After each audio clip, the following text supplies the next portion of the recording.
César Romão com aquelas histórias que nos inspiram. E a história de hoje aconteceu recentemente, no sábado passado, dia 4, em Canindé, no Ceará. A nossa inspiração é o Gleison Souza, que tem 34 anos e há um mês se tornou bombeiro militar. Olha que alegria.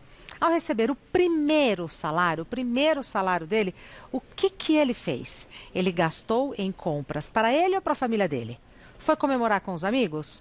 Nada disso. Ele converteu todo o salário em cestas básicas e doou para famílias carentes da região de Canindé.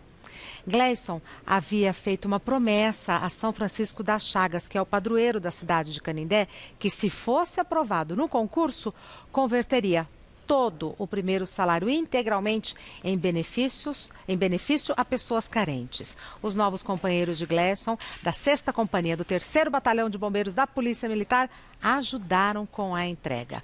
O salário recebido pelo bombeiro novato possibilitou a compra de 78 cestas básicas. Com toda certeza, Gleison já é um bombeiro exemplar e vai dedicar todo o seu trabalho em benefício da sociedade, além de ser mais um ótimo exemplo de histórias que inspiram. César Romão, meu caro, feliz ano novo. Passou bem? Muito bem, e você? Também. Melhor agora recebendo você tão elegantemente trajado. Obrigado. Família vai bem? Família vai bem. Tem um pedaço dela hoje aí também. Ah, quem é que tá aqui? Thaís, tá aí. Thaís, tá aí? Ah lá, linda. Seja bem-vinda, meu amor. Que história desse moço? É bacana. Você sabe que essa história a gente tem que, para falar sobre ela, nós precisamos dividir em duas partes. Vamos lá. A primeira parte é a caridade, porque ele fez uma caridade. E a segunda parte é a promessa, porque ele fez uma promessa. E cumpriu. E cumpriu a promessa. A caridade, ela vem do latim carita, significa amor e amizade. A caridade começou a ser difundida no mundo depois do cristianismo. Quando Cristo fala sobre a parábola do bom samaritano, ele praticamente finca uma estaca para o nascimento de um povo que realize caridade. Para você lembrar, a parábola do bom samaritano é aquela que 3 homens veem um mendigo machucado, só 2 deles passam direto e um cuida. E aí o Cristo enaltece esse que cuida. Que se sensibilizou. E era um samaritano que estava passando ali e tal. Quando nasce a parábola do bom samaritano, nasce junto com ela aquela frase, fora da caridade não há salvação. Essa frase, ela é o que a gente pode dizer de uma frase que nasceu. Ela é um mito, mas ela é muito forte. Mas ela se torna realmente realidade quando Paulo escreve carta ao Coríntios e naquela carta ele diz assim, que é uma das principais frases da carta a Coríntios, né? Mesmo que eu falasse a língua dos homens e dos anjos e não tivesse caridade, eu seria como o bronze que soa. Então, pessoas que não têm caridade não são nada. Que coisa, né? Pode ter o que quiser, mas não tem nada. No livro Um Homem e Seus Discípulos, há uma narrativa sobre um suposto 4º rei mago. Só que esse 4º rei mago nunca chegou a encontrar Jesus. Ele estava a caminho do nascimento de Jesus e levando muitas coisas. E no caminho, ele foi se perdendo, porque ele foi encontrando pessoas necessitadas. E essas pessoas necessitadas, ele foi dividindo, ele tinha muito mais que os outros 3 reis magos juntos. E com essas pessoas necessitadas, ele foi dividindo aquilo que ele tinha. E ele levou mais de 30 anos para chegar a Jerusalém. Olha. E quando ele chegou a Jerusalém, Jesus Cristo já havia ressuscitado. E ele não conseguiu entregar alguma coisa a Jesus. Mas a jornada dele foi uma jornada de caridade. E ele fica muito triste quando ele percebe que Cristo já havia sido crucificado, mas depois Cristo ressuscita. Aparecem as mulheres, aos discípulos e a ele. E ele pede perdão de joelhos. E quando ele pede perdão, Cristo diz assim, tu foste o meu melhor rei mago. Ai, que lindo, porque Romão. tu ajudastes aqueles que precisam, ajudastes os meus filhos. Esse é o presente que eu quero de todas as pessoas que acreditam no Cristo, que essas pessoas ajudem aqueles que precisam. Então, no livro Um Homem e Seus Discípulos, essa narrativa também é uma narrativa muito forte sobre caridade. Acredite, Fora da caridade não há salvação. E a caridade, ela nos cria um estado de espírito fabuloso. Para quem pratica, você fica bem. Existem pessoas que sobrevivem muito tempo porque praticam caridade. Eu conheço pessoas que têm 90 e tantos anos, estão aí fazendo bem, e isso é um alimento, isso fortifica. Então, se você não fez ainda nenhuma caridade ao longo da sua vida, pare, pense, olha essa história que nós ouvimos agora aqui a Regina falar e pense no que eu estou dizendo para você. Fora da caridade, segundo Paulo, não há salvação. O que pode ser considerado caridade? O que é caridade? Caridade, a palavra significa amor e amizade.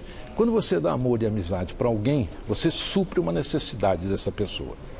Você supriu a necessidade de alguém envolvendo amor e amizade, você fez a caridade. A outra parte é a promessa que ele fez. A promessa é uma coisa muito interessante.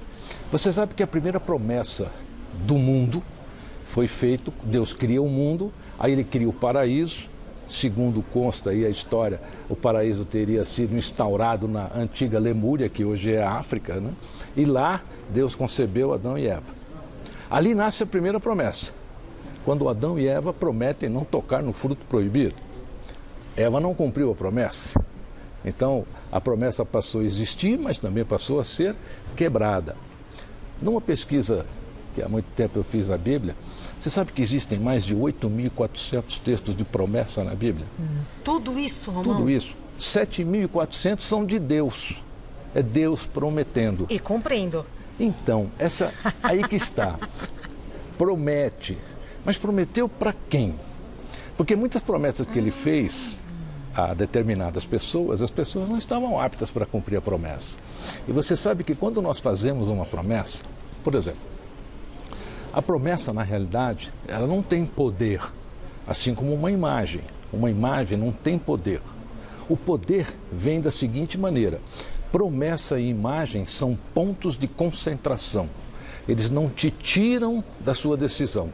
Então, quando você está orando perante a imagem, ou do Cristo, ou de um anjo, ou de um santo, você está concentrada no Cristo, concentrada no anjo. Sim. Aí você faz a ligação.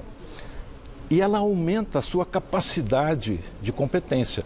Porque quando você promete, você aumenta a sua possibilidade de realização, você fica mais concentrado. Então você está ali na sua promessa, está torcendo, tem torcida, né? Quem faz promessa torce. Sim. Né? Olha, me ajuda a conseguir essa vaga, me ajuda a passar no vestibular, me ajuda... E outras coisas tantas que esse problema de saúde. Essa é a promessa do positivismo. Agora tem a promessa negativa, que é aquela que a pessoa terceiriza. A maioria é assim, viu? A avó de uma amiga minha, ela faz promessa para todo mundo cumprir. E todo mundo cumpre. Reze por mim. Reza por mim. Não, eu prometi que você ia parecida. Prometi que você ia ficar sem comer chocolate. Essa é uma das terceirizações, né? A pessoa fala assim, olha, ore por mim.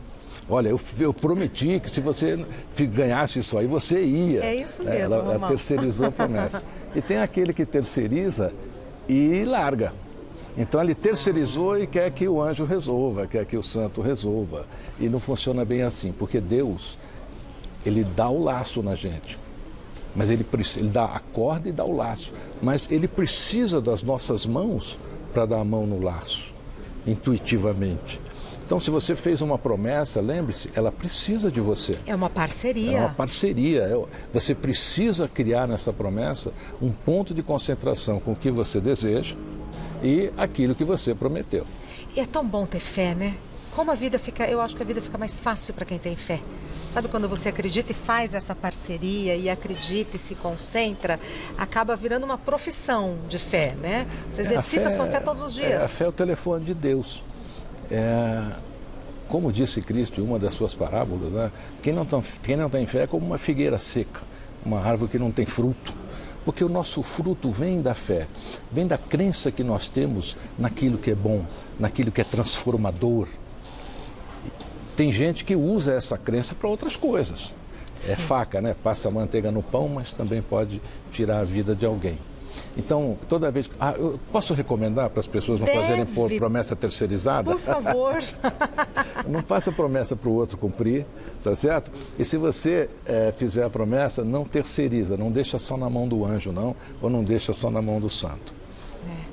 E a fé faz com que a gente tenha outra experiência de vida, né? A fé é científica. Você sabe que ela cria um estado no nosso cérebro, no nosso corpo e na nossa alma de um positivismo tão grande, mas tão grande, que eu costumo dizer que se Deus não existisse, nós o teríamos criado com a fé que temos nele.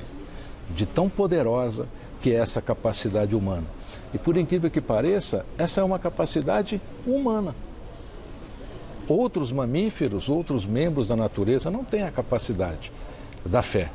Tem a capacidade do respeito, tem a capacidade da amizade, do amor, como os cães, por exemplo, que eles têm amizade e amor. Você pode brigar com o seu cachorro, depois de 5 minutos ele está ali pertinho de você. Fiel a todo custo. Então, quando você exercitar a sua fé, lembre, você está exercitando um telefonema para Deus. Agora, curioso, porque eu conheço pessoas que se dizem ateus e ateias e tal, mas eu também sinto aí uma fé de que não existe mais nada, tudo depende de mim, portanto, vou fazer o que eu acho que eu tenho que fazer da melhor maneira possível.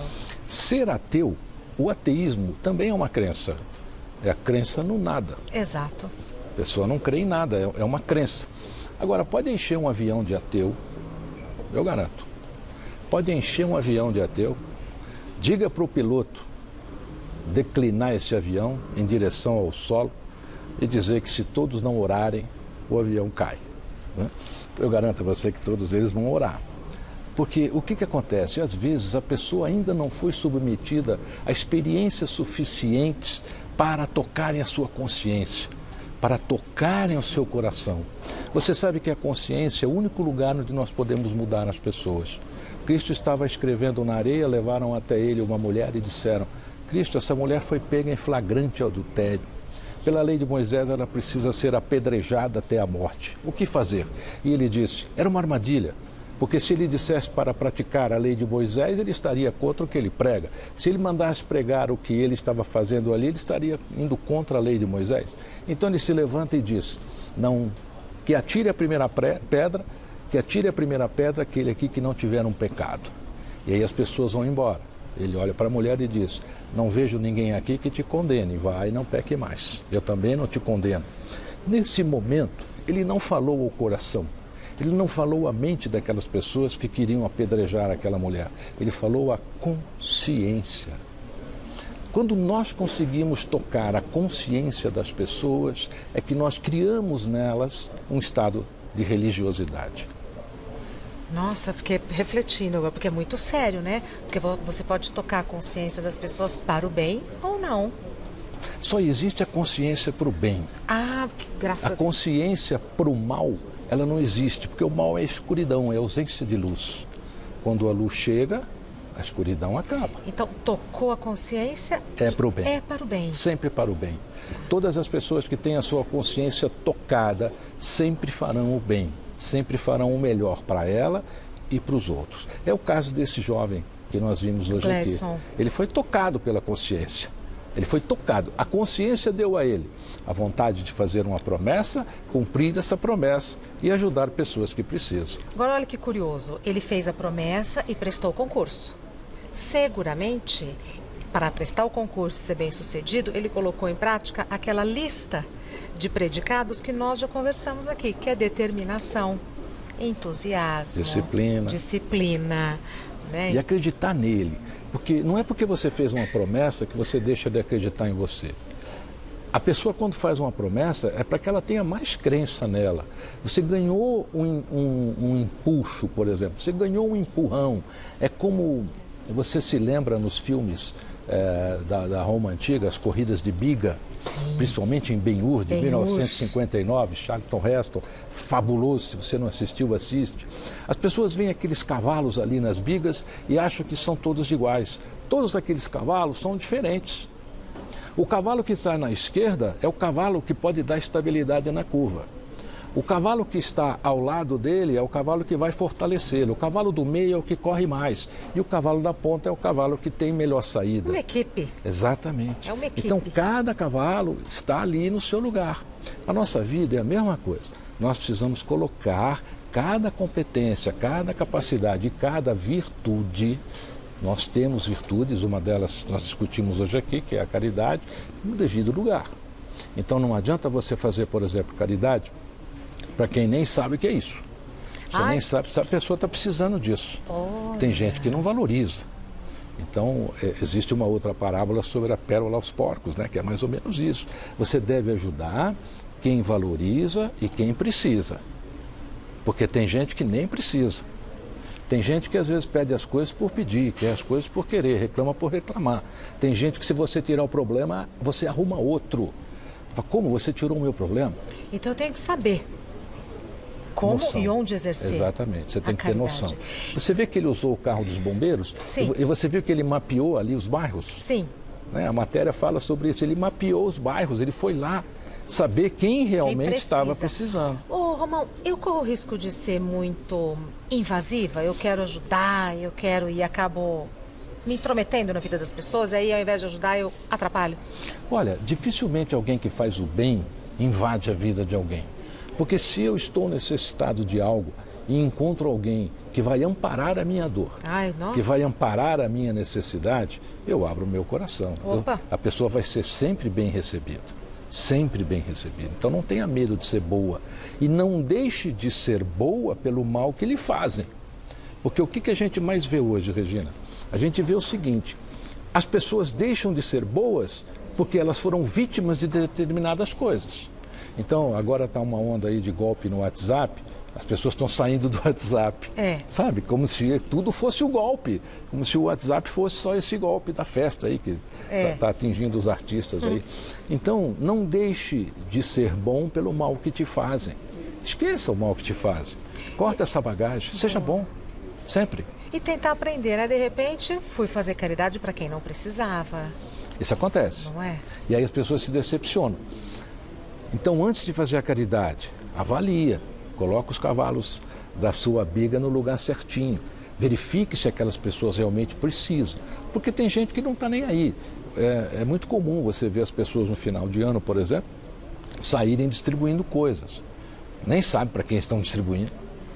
Às vezes tem pessoas que são acumuladores, estão lá pegando coisas, né? Que é uma doença isso, né? A pessoa precisa ser tratada, os acumuladores precisam ser tratados. Então, você fazer alguma coisa para um acumulador, por exemplo, o melhor que você pode fazer por ele é arrumar um tratamento para ele, não é dar coisas para ele. Ô, Romão, qual a sua expectativa para esse ano de 2020? Olha, a minha expectativa é sempre boa, sabe? Eu acho que a gente deve sempre ter uma altivez nos nossos pensamentos, naquilo que a gente quer. Os nossos desafios que nós iremos receber, e certamente receberemos, né? Nós temos que ser maiores que eles, porque às vezes nós achamos que o problema é grande porque nós somos pequenos. Então, se você achar que esse ano você tem algum problema grande, analise o problema e veja quais as competências você precisa desenvolver para resolver aquele problema. Porque às vezes a gente não tem a competência para resolver naquele momento. Mas você pode desenvolver, você pode aprender mais sobre o problema. Amanhã eu vou ter que costurar, por exemplo, aí uma roupa. Eu nunca costurei nada, mas se eu precisar costurar, eu tenho que aprender a costurar e para tentar resolver esse problema. Então, o desenvolvimento de competências e você atuar nos seus talentos e nas suas virtudes é que vai ajudar você a vencer os desafios que virão. Eles virão. Não é para te destruir, não é para você sofrer, chorar, se desesperar. É para você se preparar. E o desafio da vida é enfrentar não digo nem as dificuldades, são as artimanhas que aparecem, né, Romão? E vence quem se prepara. E vence quem se prepara. Se não se prepara, não adianta, você não vence. Inclusive no amor, no sentimento, tem muito casamento acabando, né? Tem muita coisa acontecendo, as pessoas estão muito impacientes. Se eu tivesse que recomendar alguma coisa para esse ano, eu recomendaria só paciência, sabe? As pessoas estão muito impacientes. Qual é o tamanho do seu problema realmente? Você já avaliou? Às vezes as pessoas contam um probleminha e a gente acha que é um problema imenso e de repente é um problema pequenininho. Uma vez num curso meu, eu tenho uma parte que as pessoas falam do tamanho dos seus problemas. Imagine você que um rapaz entrou e disse assim, muita gente já tinha contado os problemas. E quem conta o problema acha que o dela é maior que o outro, faz concorrência, né? Que o problema é maior. Esse rapaz disse assim, Regina, ele falou, olha, eu estou aqui hoje como última alternativa para não cometer suicídio. Porque o sonho da minha vida era casar com a mulher que eu amo e ter um filho. Casei com a mulher que eu amo e tive um bebê. A minha mulher, com 15 dias, estava amamentando o meu bebê e aí ela dormiu em cima do bebê e o bebê morreu por sufocação mecânica. 15 dias depois ela não aguentou conviver com isso e cometeu suicídio. Eu não tenho mais por que viver. Olha o problema dele. Ele liquidou o problema de todas aquelas pessoas que estavam lá, eram mais de 400 pessoas. O problema dele fez aquelas pessoas se sentirem felizes. Então, a gente tem sempre que refletir. Ele não cometeu suicídio, só para acalmar as pessoas. Quando terminou o curso, até hoje ele está aí, a gente se corresponde, uma pessoa maravilhosa, encontrou um novo caminho. Mas qual é o tamanho do seu problema? É um macarrão que caiu na camisa? É um prato que quebrou? É um copo? As pessoas hoje, elas estão muito impacientes, né? E pequenas coisas ficam imensas, viram um problemão. Verdade. Você encontra todo o conteúdo do Romão no Facebook, no Instagram, no YouTube, como Romão César, César com S. São muitos livros, esse que você citou aqui é maravilhoso. O Homem e Seus Discípulos. É maravilhoso esse livro, dá para ler e reler e reler. Também acha em sebos, enfim, você não vai ter dificuldade. No Instagram tem muito material, né, tem que você bastante, disponibiliza. a gente sempre coloca. Essa história que a gente contou aqui do quarto rei mago tem no livro Um Homem e Seus Discípulos, uma grande lição de caridade para te inspirar. Meu querido, muito Obrigado, obrigada. Manda um beijo muito carinhoso para a Thaís. Viu? Sou fã de Grande vocês. ano para você. Muito obrigada, meu querido. Muito bom ter você aqui com a gente, viu? Sucesso Vai sempre. com Deus. Muito obrigada, viu?